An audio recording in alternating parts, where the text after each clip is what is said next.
नमस्ते स्टूडेंट से आप सभी का आपके अपने इस YouTube चैनल ऑल मैथ्स विजय पर तहे दिल से स्वागत है। और कक्षा 10 गणित का चैप्टर 14 वाला सांख्यिकी अपने स्टार्ट कर रखे थे।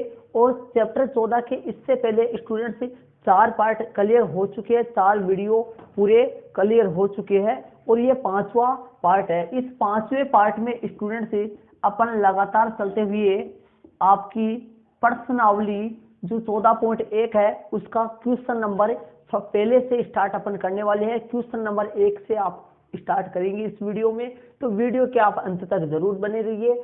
और इससे पहले चैप्टर 14 के 4 पार्ट क्लियर हो चुके हैं जिनमें मैं लगातार चलते हुए आपकी प्रश्नावली 14.1 का प्रश्न नंबर पहला वाला क्वेश्चन जो है वो इस वीडियो में क्लियर करेंगे।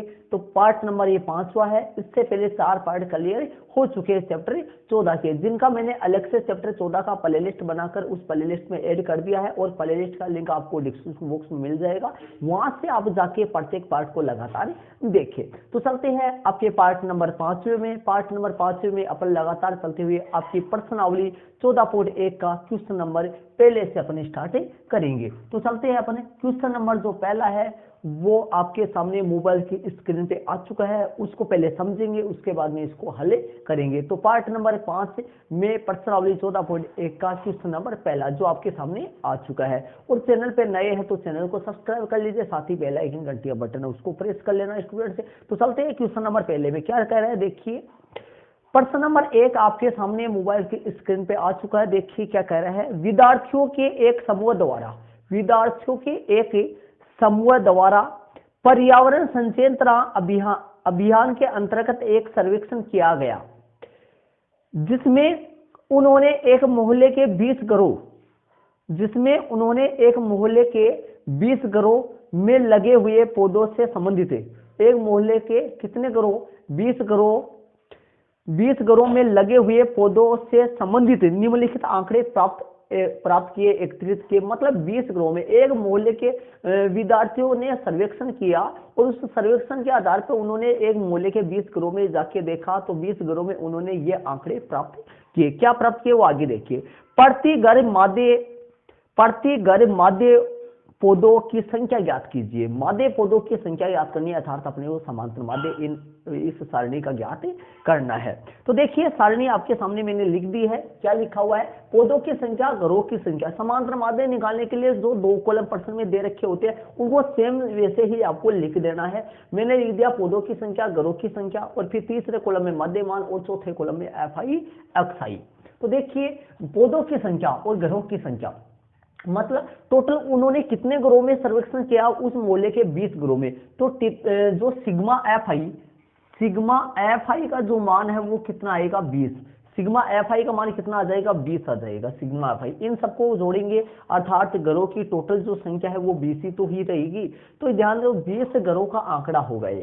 तो देखिए क्या बोला है, ऐसा घर एक है जिनमें या तो हो सकता है कोई भी पौधा नहीं लगा हो या हो सकता है एक पौधा लगा हो। तो 0 या 0 से बड़ा लेकिन 2 से कम वाले घरों की संख्या 1 है। मतलब ऐसा घर एक ही है जिनमें या तो हो सकता है उसमें एक भी पौधा नहीं लगाया गया हो या हो सकता है उसमें एक पौधा लगाया गया हो। ऐसे घरों की संख्या 1 है। ऐसे घरों की संख्या 2 है जिनमें या तो दो पौधे लगे होंगे, 2 पौधे लगाए होंगे या 3 पौधे लगाए होंगे, लेकिन 4 तो नीचे वाले में जाएगा। तो ऐसे घरों की संख्या 2 है जिनमें या तो 2 पौधे लगे होंगे या फिर 3 पौधे लगे होंगे। ऐसे घरों की संख्या 2 है। ऐसे घरों की संख्या 1 है जिनमें या तो 4 पौधे लगे होंगे या 4 से बड़ा मतलब 5 पौधे लगे होंगे, लेकिन 6 तो नीचे वाले में आएगा। तो 4 या 4 से बड़ा लेकिन 6 से कम घरों पौधों की संख्या जो कितने घरों में है, एक घर ऐसा है 6 पौधे या 6 से ज्यादा पौधे लेकिन 8 पौधे से कम कितने घरों में लगाया गया 5 घरों में। ऐसे घर कितने हैं जिनमें या तो 8 पौधे लगे होंगे 8 से ज्यादा लेकिन 10 से कम। ऐसे घर कितने हैं 6 घर ऐसे हैं जिनमें या तो 8 पौधे लगे होंगे या 8 से ज्यादा लेकिन 10 से कम लगे हैं। ऐसे घरों की संख्या 2 है जिनमें या तो 10 पौधे लगाए गए या 10 से ज्यादा लेकिन 12 से कम है। ऐसे घरों की संख्या 2 है। इस तरीके से सारणी मतलब इस तरफ पौधों की संख्या इस तरफ घरों की संख्या है। आगे अपन इसका मादे प्रत्यक्ष विधि से अपन कर लेंगे। इसका मादे अपन पद विचलन विधि से भी कर सकते हैं। 3 विधियां मैंने आपको बताई थी, पीछे वाले पार्ट आपने नहीं देखे तो जरूर से देखे, वहां पर मैंने अच्छी तरीके से प्रत्यक्ष विधि, कल्पित माध्य विधि, पद विचलन विधि, समांतर माध्य याद करने की जो 3 विधियां उनको अच्छी तरीके से मैंने क्लियर करवाया है। वहां पे जाके जरूर देखा पार्ट, पीछे वाले पार्टों को नहीं देखा है तो इसका समांतर माध्य अपन प्रत्यक्ष विधि से करेंगे, क्योंकि छोटे छोटे आंकड़े हैं, और जब छोटे छोटे आंकड़े हो मतलब सारणी में बड़ी बड़ी संख्या नहीं हो, छोटे छोटे मान दिए दे रखे हो, तो वहां पर अपन समांतर माध्य प्रत्यक्ष विधि से ही करेंगे। तो देखिए क्या कैसे करेंगे, मध्यमान निकाल देते हैं। मध्यमान निकालने का तरीका मैंने आपको बताया था। मध्यमान निकाल कैसे जाता है, सूत्र क्या है मध्यमान निकाल, मध्यमान या फिर विचरण, मध्यमान या फिर विचरण, मध्यमान भी बोलते हैं या फिर उसको क्या बोला जाता है, विचरण। मध्यमान या विचरण एक्स आई निकालने का जो सूत्र है वो क्या होता है, निम्न सीमा प्लस उच्च सीमा बटा 2, ये सूत्र होता है। निम्न सीमा प्लस उच्च सीमा बटा 2। मध्यमान निकालने का जो सूत्र होता है वो निम्न सीमा प्लस उच्च सीमा बटा 2। वैसे ये सूत्र होता है मध्यमान निकालने का, निम्न सीमा प्लस उच्च सीमा बटा 2। कौन सी निम्न सीमा, पहला वर्ग कौन है 0 से 2, 0 से 2 की निम्न सीमा कौन है 0, उच्च सीमा कौन है 2, तो यहां पर क्या लगा दूंगा 0 प्लस 2 बटा 2, 2 बटा 2 कट जाएगा, कितना आएगा 1। तो बताइए मध्यमान, पहले वर्ग का मध्यमान कितना निकल के आया 1, तो पहले वर्ग का मध्यमान लिख देता हूं मैं 1 आ गया, कितना आया 1 आया है, ठीक है। पहले वर्ग का जो मध्यमान है वो कितना निकल के आ गया 1। और दूसरा वर्ग लेते हैं 2 से 4, 2 प्लस 4 बटा 2, 2 और 4 6, 6 में 2 का भाग देंगे 3, और 4 6 10, 10 में 2 का भाग देंगे 5। मतलब ये है सूत्र मध्यमान निकालने का जो मेन तरीका वो तो यही है, लेकिन मैंने शॉर्ट तरीका आपको बता रखा है। इनका अंतर देखो, इन सभी वर्गों का अंतर देखते चलो, अंतर का आधा करो, आधा निम्न सीमा में जोड़ते चलो, आपका मध्यमान आता जाएगा। अंतर कितना है देख लो, अंतर कितना है इनका सबका, 2 का अंतर दिखाई दे रहा है, 2 का आधा, 2 का आधा 1, 1 निम्न सीमा में जोड़ते चलो, 0 में 1 जोड़ो 1, 2 में 1 जोड़ो 3, 4 में 1 जोड़ो 5, 6 में 1 जोड़ो 7, 8 में 1 जोड़ो 9, 10 में 1 जोड़ो 11, 12 में 1 जोड़ो 13। ये मध्यमान मैंने निकाल लिया है। अब मैं एफ आई एक्स आई निकाल दूंगा, एफ आई एक्स आई निकाल देते हैं। देखिए एफ आई एक्स आई निकालेंगे, एफ आई ये रहा, एक्स आई ये रहा, इनका गुणनफल एफ आई एक्स आई होता है, तो ये 1 आएगा, 2 तिया 6 आएगा, 2 तिया 6 आएगा, 1 ना 5 से गुणा करेंगे तो 5 आएगा, 5 अंता 35 आ जाएगा, और 9 छिके 54 आ जाएगा, 11 दूनी 22 आ जाएगा, और 13 3 39 आ जाएगा, और ये हो जाएगा sigma F I X I. Sigma F I X I अपन निकाल देंगे। Sigma F I X I जो है ये आ जाएगा अपने पास, कितना आ जाएगा देखिए यहाँ पर मैं लिख देता हूँ, सिग्मा एफ आई दिखाई नहीं देगा आपको, सिग्मा एफ आई एक्स आई। तो यहाँ पर अपन सिग्मा एफ आई एक्स आई इनका जोड़ कर देते हैं, इनका जोड़ हो गया 20% में दे रखा है, इनका जोड़ अपन कर देते हैं। देखिए कितना जोड़ होगा इनका, ये कितने होंगे, 7 और 5 12 हो गया, 12 और 5 17 हो गया, 17 और 4 कितना हो 21 हो गया, 22 23 हो गया, और 23 सर कितने हो गए 9 हो गए, तो 23 सर 9 कितने हो गए, ये लो आपके सामने जो आ गया 23 और 9 कितने हो गए 32 हो गए, तो 32 का 2 असल 3 हो गया, 3 3 6, 6 5 11 हो गया, 12 13 और 13 और 3 16 हो गया। इनका जोड़ आपके सामने स्टूडेंट्स आ चुका है 162। मतलब sigma F I X I, sigma F I X I जो आ गया है वो कितना आ गया, sigma F I X I का मान 162 आ गया, और सिग्मा एफ आई जो है वो आपका 20 आ चुका है। 20 देखो इनका योग तो वैसे भी अपने को बारंबारता में पर्सन में दिया हुआ मिलेगा, या नहीं भी दे तो इनको अपन जोड़ लेंगे। तो sigma F I X I जो है वो 162 आ गया, 162 आ गया, सिग्मा एफ आई का मान 20 आ गया। आगे अपन चलते हैं, सारणी अपनी कंप्लीट बन चुके हैं।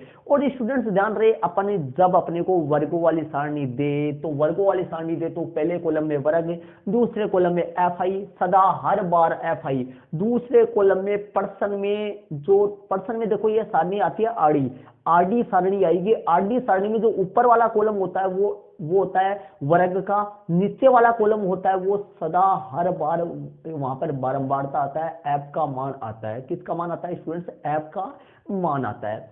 तो ये f का मान होगा। तीसरे कॉलम में अपन मध्य मान निकालेंगे। यहां तक की सारणी चाहे प्रत्यक्ष विधि से समांतर माध्य करिए, चाहे कल्पित माध्य विधि से समांतर माध्य करिए, चाहे पद विचलन विधि से समांतर माध्य करिए, कोई से भी विधि से समांतर माध्य करिए, यहां तक की सारणी सेम ही रहेगी।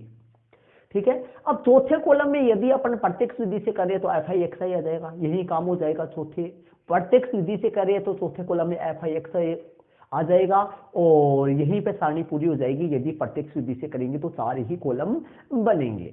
लेकिन यदि अपन कल्पित माध्य विधि से करते हैं या पद विचलन विधि से करते हैं तो चौथे कॉलम में निकलेगा, कल्पित माध्य विधि से करेंगे तो डी आई और पद विचलन विधि से करेंगे तो यू आई और फिर 5वें कॉलम में एफ आई डी आई या फिर एफ आई यू आई। यदि आपने पीछे वाले मेरे पार्टों को लगातार आपने देखा है तो 100% आपके अच्छे तरीके से क्लियर करवाया था मैंने, एग्जाम्पल करवाया था, बेसिक करवाया था, सारे क्वेश्चन एक क्वेश्चन मैंने करवा रखा है पीछे। आप डिस्क्रिप्शन बॉक्स में जाके देखिए, चैप्टर 14 का प्लेलिस्ट का लिंक उसमें है और प्लेलिस्ट के लिंक में सभी वीडियो आपके पार्ट वाइज दे रखे हैं मैंने। तो चलते हैं इनको आगे अपन करते हैं। तो 4 ही कॉलम बनेंगे अपने, इसके कहने का मतलब। अब यहाँ पर विधि का नाम लिख देते हैं, कौन सी विधि से कर रहे हैं अपन, विधि का नाम लिख देते हैं प्रत्यक्ष विधि से। प्रत्यक्ष विधि से कौन सी विधि लिख दी मैंने, प्रत्यक्ष विधि से। और प्रत्यक्ष विधि से लिखने के बाद में स्टूडेंट से अपन इसका समांतर माध्य निकाल देते हैं। अतः समांतर माध्य, अतः समांतर माध्य जो है, अतः समांतर माध्य अक्ष बार, समांतर माध्य अक्ष बार। समांतर माध्य का जो संकेत होता है वो अक्ष बार ही होता है स्टूडेंट्स। क्या होता है, अक्ष बार ही होता है। तो अक्ष बार सूत्र आएगा इसका सिग्मा एफ आई एक्स आई बटा सिग्मा एफ आई, ये इसका सूत्र आएगा। मान रख देते हैं और निकाल देते हैं तुरंत। तो कितना है अपना sigma F I X I का मान 162 बट्टा में सिग्मा एफ आई का मान कितना है 20 है। तो इसमें यदि 20 का अपन भाग देंगे तो आपके सामने देख लो, 2 का भाग दे दो, 2 का भाग 2 अंटा 16 हो गया, 2 अंटा 16, 8 एकम 2 एकम 2 हो गया, पॉइंट 1 पे लग जाएगा 8.1। कितना आ जाएगा 8.1, अपना जो है 8.1 आ गया। अब 8.1 क्या है स्टूडेंट से ध्यान दीजिए, 8.1 क्या है, इनमें संख्या है अर्थात पौधों की संख्या है। ये तो 8.1 पौधों की संख्या है, तो पौधों की संख्या तो यहाँ पर आपको लगभग जरूर से लगाना है। पॉइंटों में आंसर आए तो पूरा पूरा आ रहा है। वैसे देखो भाग चलता ही जाए तो अब पूरा पूरा नहीं आता है, लेकिन इसमें तो पूरा पूरा ही आ रहा है। तो 162 बटे 20 है, 162 में 20 का भाग दिया तो 8.1 आ गया। तो ये अपना आंसर तो आ चुका है स्टूडेंट से। तो आगे देखिए अपने प्रति घर में समांतर माध्य घरों मतलब पौधों की माध्य संख्या ज्ञात करनी थी अपने को, है ना। पौधों की क्या निकालनी थी, माध्य संख्या ज्ञात करनी थी। प्रति घर में पौधों की माध्य संख्या ज्ञात करनी थी। अतः प्रति घर में पौधों की औसत संख्या 8.1 पौधे है। लगभग कितना है 8.1 पौधे है। तो अतः वाली लाइन लिख देते हैं। अतः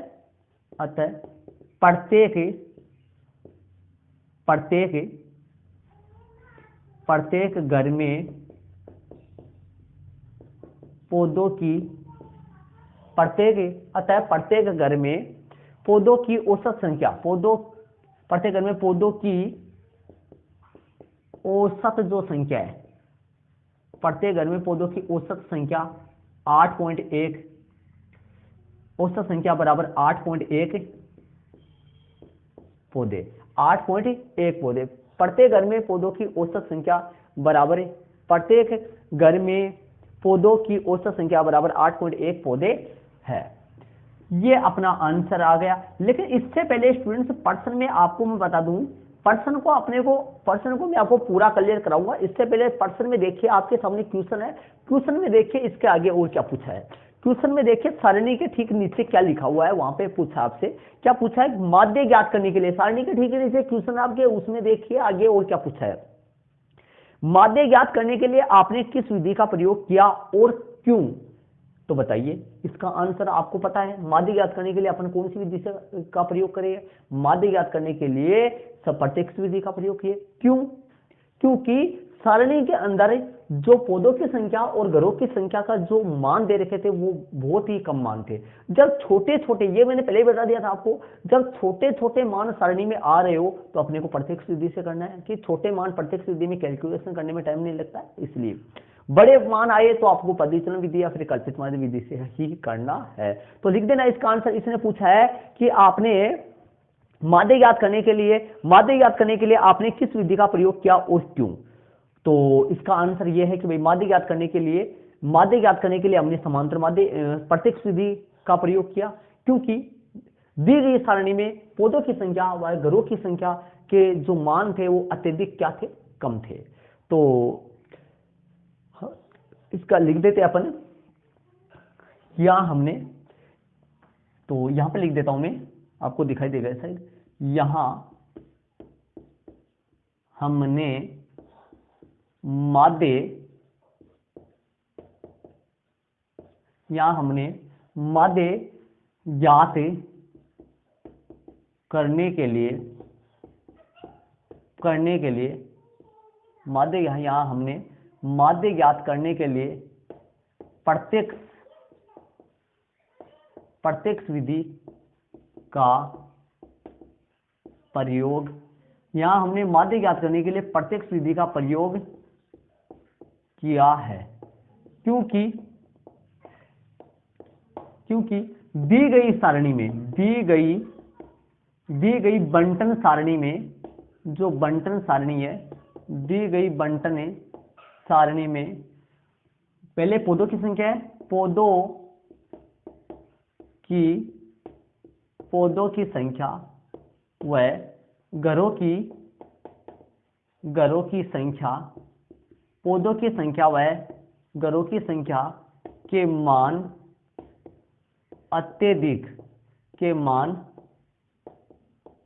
अत्यधिक कम थे। ये मैंने आपके सामने लिख दिया है इसका आंसर। इसने क्या बोला है क्वेश्चन में, इसने क्वेश्चन में अपने से क्या बोला है ये देखिए, मैं बताता हूं आपको। क्वेश्चन में इसने ये कहा है कि माध्य ज्ञात करने के लिए आपने किस विधि का प्रयोग किया और क्यों। तो पहले इसने ये पूछा कि माध्य ज्ञात करने के लिए आपने किस विधि का प्रयोग किया, तो मैंने लिख दिया यहां हमने माध्य ज्ञात करने के लिए प्रत्यक्ष विधि का प्रयोग किया। कौन सी विधि का प्रयोग किया, प्रत्यक्ष विधि का प्रयोग किया। क्यों इसने बोला है, क्यों प्रत्यक्ष विधि का प्रयोग किया, क्योंकि दी गई बंटन सारणी में पदों की संख्या व घरों की संख्या के मान, क्योंकि दी गई बंटन सारणी में पदों की संख्या व घरों की संख्या के मान अत्यधिक कम थे, इसीलिए मैंने प्रत्यक्ष विधि का काम में लिया है। ये इसका, यदि आपके क्वेश्चन में नीचे वाली लाइन पूछता है तो आपको ये लिखना ही पड़ेगा, वरना आपके नंबर कटेंगे।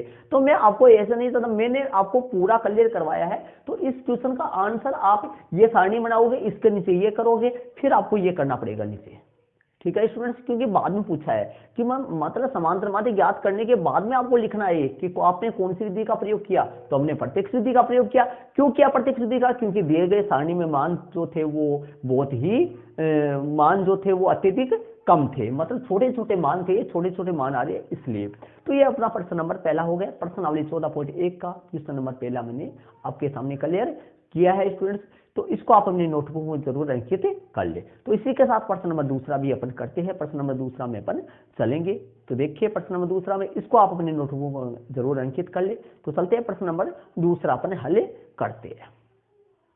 तो स्टूडेंट्स आपके सामने प्रश्न नंबर दूसरा है। प्रश्नावली 14.1 का प्रश्न नंबर दूसरा आपके सामने मोबाइल की स्क्रीन पे आ चुका है। तो देखिए क्वेश्चन को पहले समझते हैं, उसके बाद में इसका समांतर माध्य अपन करेंगे। तो देखिए क्या बोल रहा है, किसी फैक्ट्री के 50 श्रमिकों, कोई फैक्ट्री है उसमें 50 मजदूर काम कर रहे हैं, 50 श्रमिकों क्या ये बोल रहा है, 50 श्रमिकों की दैनिक मजदूरी, 50 श्रमिकों की क्या भाई दैनिक मजदूरी के लिए निम्नलिखित बंटन पर विचार कीजिए। बंटन दे रखा है, देखिए दैनिक मजदूरी रुपयों में, नीचे लिखा है श्रमिकों की संख्या, मैंने ऊपर बताया था ऊपर वाला जो कॉलम में वर्ग होता है, नीचे वाले कॉलम में बारंबारता होता है, ऊपर वाले कॉलम में अक्साई भी आ सकता है। लेकिन ध्यान रहे अक्साई आपके उदाहरण नंबर 1 में ही दिया था, अक्साई वाले सारे उदाहरण नंबर 1 में ही दिया था, आपने देखा होगा। पार्ट वाइज आप लगातार देख रहे हो तो आपके अच्छी तरीके से क्लियर हो गया होगा, ये मुझे उम्मीद है स्टूडेंट्स। पार्ट वाइज लगातार देखोगे तब। तो स्टूडेंट से श्रमिकों की संख्या, तो ध्यान दीजिए मैंने लिख दिया आपके सामने दैनिक मजदूरी रुपयों में, श्रमिकों की संख्या FI बारंबारता होता है, और मध्यमान अक्साई, मध्यमान अपन निकालेंगे। तो देखिए ऐसे श्रमिकों की संख्या 12 है, ऐसे श्रमिकों की संख्या 12 जिनको या तो 100 रुपए मिलते हैं या 100 रुपए से ज्यादा लेकिन 120 रुपए से कम। ऐसे श्रमिक कितने हैं? 12 श्रमिक है, 12 मजदूर है। ऐसे मजदूर कितने हैं? 14 मजदूर है जिनको 120 रुपए मिलते हैं, 120 से ज्यादा लेकिन 140 से कम, 14 मजदूर। ऐसे श्रमिक, ऐसे मजदूर 8 है जिनको या तो 140 रुपए मिलते हैं, 140 से ज्यादा मिलते हैं लेकिन 160 से कम मिलते हैं। ऐसे श्रमिक 6 है जिनको या तो 160 रुपए मिलते हैं, 160 से ज्यादा लेकिन 180 से कम, मतलब समझ गए होंगे आप। तो ये बारंबारता है और ये आपके वर्ग बना हुए, वर्गों में से मध्यमान निकालेंगे। चलो निकालते हैं, वर्गों में से मध्यमान निकालते हैं, XI निकालते हैं, अर्थात विस्तर निकालते हैं। यहाँ संकेत देखो, XI संकेत है, FI संकेत है, X बार संकेत है, जानते हो आप इनको, DI संकेत है, UI संकेत है, पता है आपको क्या है ये? कमेंट्स बॉक्स में कमेंट्स करिए इन सब का क्या क्या नाम है बताइए। देखिए अक्साई कौन है? अक्साई विस्तार या मध्यमान, वो लिखा हुआ है वहां पे। FI कौन है? बारंबारता, ये लिखा हुआ है। X बाहर कौन है? समांतर माध्य का संकेत होता है। DI कौन है?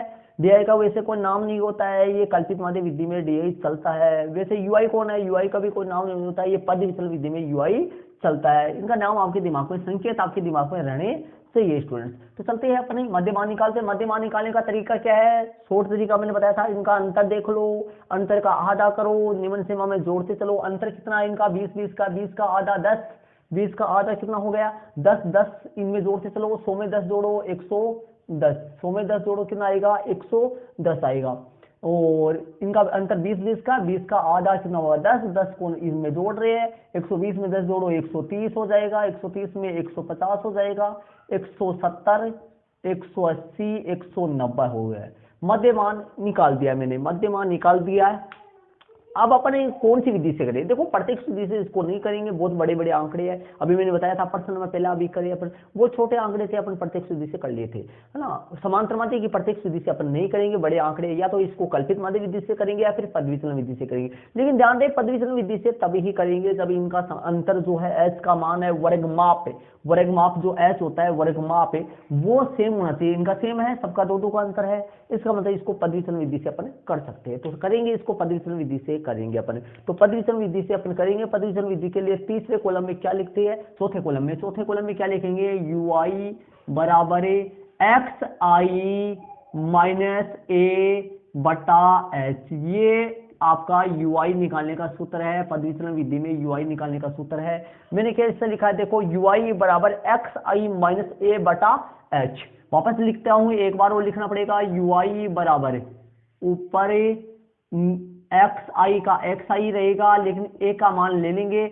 अब A का मान चुनो, मध्यमान में से A चुनो। मध्यमान में से A का चयन कैसे करते हैं आइए मैं बताता हूं आपको। मध्यमान में से A का चयन कैसे करते हैं? ये कितने हैं गिनो इनको, 1 2 3 4 5। यदि 5 है, विषम है, 5 है तो विषम संख्या में है तो बीच में आपको 1 मिलेगा, बीच में 1 मिलेगा आपको, दिखाई दे रहा है आपको? कौन है? 150 है, तो 20 वाला ही आपको लेना है। कितना आ गया भाई आपका? A कल्पित माध्य कितना ले लिया? 150। ये मानना होता है, 150 माना जाता है, मतलब A चुना जाता है, A को मानना पड़ता है। 150 मैंने ले लिया। यदि स्टूडेंट्स ये इनके संख्या सम होती, मतलब ये 6 होते, तब 2 बीच में आते। कितने बीच में आते? 2 बीच में आते, तो उनमें से ऊपर वाला लेना है। नीचे वाला भी ले सकते हैं, लेकिन आप हर बार ऊपर वाला ही ले लिया करो, जिससे हर बार ऊपर वाला ले लेंगे तो आप कंफ्यूज नहीं पड़ेंगे। तो स्टूडेंट से यदि इनकी संख्या विषम हो तब तो बीच में 1 आएगा, उसी को आपको A मानना है। और यदि इनकी संख्या सम हो तो बीच में 2 आएंगे, उनमें से आपको ऊपर वाला लेना है। कौन सा लेना है? ऊपर वाला लेना है। समझ गए होंगे शायद। H बटे में H का मान कितना है? इसमें इसका डिफरेंस H वर्गमाप, वर्गों का अंतर कितना है? इनका अंतर 20, तो H का मान कितना आएगा? 20। चलो निकालते हैं, UI निकालते हैं। UI के लिए अपन क्या करेंगे? सबसे पहले 110 वहां ले जाओ। देखो XI का मान 110 वहां ले जाओ, 110 वहां ले जाओ। 110 माइनस 150, 110 माइनस 150 बटा में H 20, है ना। 110 में से 150 मतलब 150 में से 110 घटेगा, माइनस के 40, माइनस के 40 में 20 का भाग 2, 20 दूनी 40, माइनस का 2 कितना आएगा? माइनस का 2। माइनस का 2 कितना आ गया, माइनस का 2। अब 130 मान ले जाओ, 130 150 में से 130 घटेगा माइनस का 20, माइनस का 20 में 20 का भाग दो माइनस का 1 कितना आएगा, माइनस का 1। 150 माइनस 150 जीरो, जीरो में भाग दो 20 का, जीरो ही आएगा। यहाँ पर 1 2 आएंगे, मतलब लगातार ही चलते रहेंगे। अब अपन निकालेंगे एफ आई यू आई, क्या निकालेंगे, एफ आई यू आई निकालेंगे। तो यहाँ पर लिख देते हैं अपन एफ आई यू आई में, यहाँ पर लिख देता हूँ एफ आई यू आई, क्या लिख दिया मैंने, एफ आई यू आई। तो एफ आई यू आई निकालेंगे, एफ ये मध्यमान है, इनको मत ले लेना चपेट में बीच में, ध्यान रहे। एफ आई ये रहा, यू आई ये रहा, इनको अपन गुना कर देंगे तो एफ आई यू आई आ जाएगा 12, 12 दूनी 24 माइनस का 24, माइनस का कितना हो गया, 24 हो गया, 12 दूनी 24 माइनस का 24, और माइनस के 14 एकम 14 हो गया, 8 को 0 से 0 हो गया, 6 एकम 6 हो गया, और 10 दूनी 20 हो गया। तो ये कितना हो गया, 4 4 8 हो गया, ये कितना हो गया 3, माइनस के तो 38 हो गया, और ये प्लस के 26 हो गया। प्लस के कितने हो गए, 20 से 26 हो गया। अब मैंने आपको बताया था जब जो ज्यादा आए ज्यादा में से कम घट जाएगा, ज्यादा होगा वही उसी का बचेगा। तो ध्यान दे क्या बचेगा, 38 में से 26 घटा देंगे तो ये 2 आएगा, 8 में से 6 2 आएगा, मतलब माइनस के कितने बच जाएंगे, 12 बच जाएंगे, माइनस के 12 आएगा। सिग्मा एफ आई यू आई का मान मैंने निकाल लिया है, -12 अपने पास से आ गया है। सिग्मा एफ आई यू आई का मान माइनस के 12 आ चुके हैं स्टूडेंट।